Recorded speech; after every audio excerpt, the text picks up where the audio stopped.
Дал ушул кородо 44 жаштагы жаран өз атасынын сөөгүн темир челекке салып өрттөп, сууга салып кайнатып, 2 ай бою үйүндө сактаган. Өрөө учурган окуя Чүйдүн Сокулук районунун Орок айыл өкмөтүнө караштуу Сарбан айылында катталды.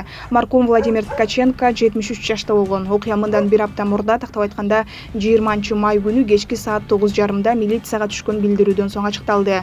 Буга чейин айыл башчысы жергиликтүү депутаттар менен карантин маалында маркумга жардам берели деп барганда баласы үйүнө киргизбей койгон экен. Здорово. Гумпомощь пришли, гумпомощь.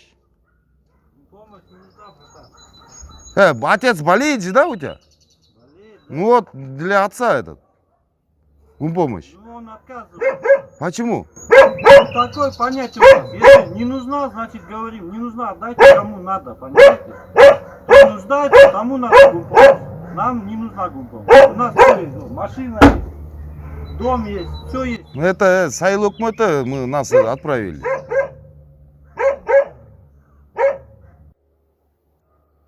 Не нужна, понимаете? Мы не можем отказаться, что ли? Можете? Мы отказываемся. Рахмат, спасибо. Есть старики одинокие. Я вот сын здесь, вот ноги, руки есть. Зачем надо? Все. Атасы менен баласы жашашчы. Анан атасы көптөн бери эшикке чыкпай ошентип эметип калганынан караштуу биз өзүбүз айыл башчылар менен, депутаттар менен жолугушуп, ошо сүйлөшүп, атанын ден соолугун сурап коелу деп бир жолу келдик.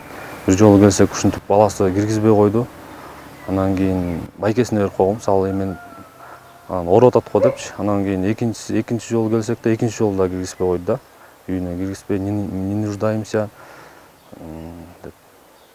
Ошо эки учурдун аралыгы канча болчу? Канча күнөн кийин кайра келдиңер?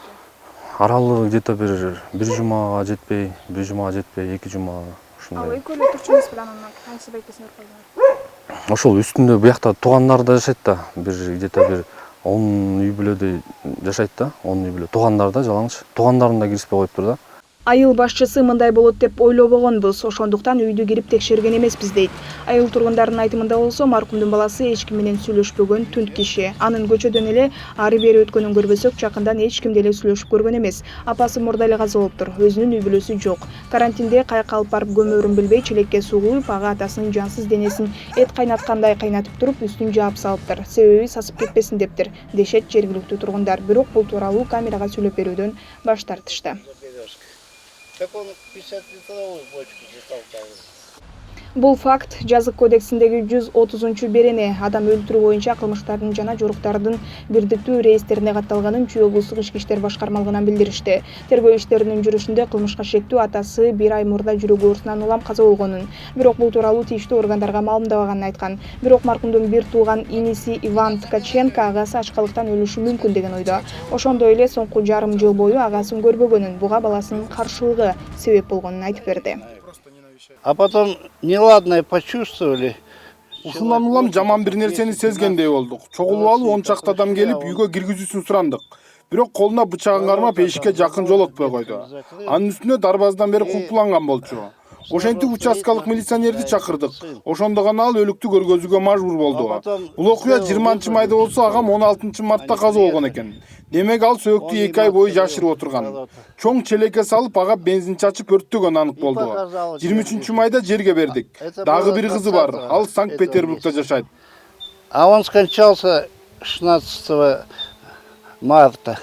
Маркум аябай билимдүү адам болгонун, айыл чарба багыты боюнча билим алып, Ош, Жалалабад, Баткенде иштеп келгенин иниси эскерет. Так это тоже неплохой специалист. Баласы деле адис катары кесипкөй болчу. Техникаларды оңдоп иштечү. Ичимдик ичип наркотикалык каражаттарды пайдаланчу эмес.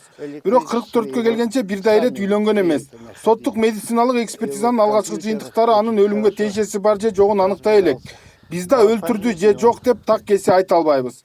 Бир билгеним ал атасын жаман карачу, жакшы тамактандырчу эмес. Балким акыркы 2 ай такыр тамак жебеген чыгар. Чынында кандай болгонун бир Кудай билет. Нет, она что не курил. Просто сигареты только курил и не пил даже. Иван Ткаченко билдиргендей, ата бала гана жашаган бул үй бүлө Сарбанга 90-жылдары көчүп келишкен. Ага чейин Ошто жашап, баласы ошол жактагы мектептен билим алган. Азыркы учурда бардык керектелүүчү экспертизалар дайындалган. Ошо жаран эмне себептен каза болгондугу так аныктоо максатында. Учурда 44 жаштагы баласы убактылуу кармоочу жайга камакка алынды. Тергөө иш амалдары жүргүзүлүүдө. Сокулук райондук мамлекеттик администрациясынан билдиришкендей, маркум айыл өкмөттө социалдык жактан муктаж жаран катары каттоодо турган. Мүрзө бар, ал жерге сөөк коюуга уруксат берилген. Ал жагынан көйгөй жок, жер бекер эле берилет, дешти райондук администрациядан.